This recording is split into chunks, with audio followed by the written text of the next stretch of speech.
சேலம் மாவட்டம் ஓமலூர் பகுதியிலும் பனை வெல்லம் தயாரிக்கப்படுகிறது.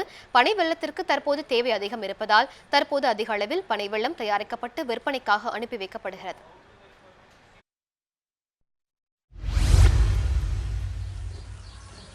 சேலம் மாவட்டம் ஓமலூர் மற்றும் தாரமங்கலம் ஆகிய பகுதிகளில் அதிக அளவில் பனை மரங்கள் உள்ளன.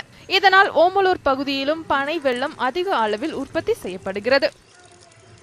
ஒரு மரம் 25 மரம் தாங்க ஆரம்பிச்சு. நம்ம கல்லாந்தா ஒரு 40 மரம் 50 மரம் ஏறலாம். சின்ன பேருங்கிறதுல 25 மரம் தான் ஆரம்பிக்கும். மார்கழி மாதம் முதல் வைகாசி மாதங்கள் வரை பனை மரம் பால் விட தொடங்குகிறது.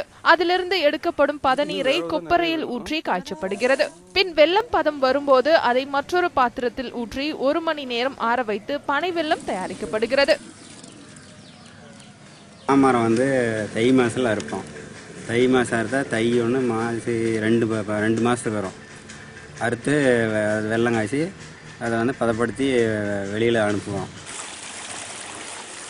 சேலம் மாவட்டத்தில் தயாரிக்கப்படும் பனை வெல்லம் பிள்ளைக்கல் பாளையத்தில் வாரந்தோறும் புதன் மற்றும் சனிக்கிழமைகளில் நடைபெறும் சந்தைகளுக்கு கொண்டு செல்லப்படுகிறது. அங்கு பனை வெல்லத்திற்கு விலை நிர்ணயம் செய்யப்பட்டு பிற பகுதிகளுக்கு விற்பனைக்காக அனுப்பி வைக்கப்படுகின்றன. ஆர்த்தி நடராஜன், நியூஸ் 7 தமிழ், ஓமலூர்.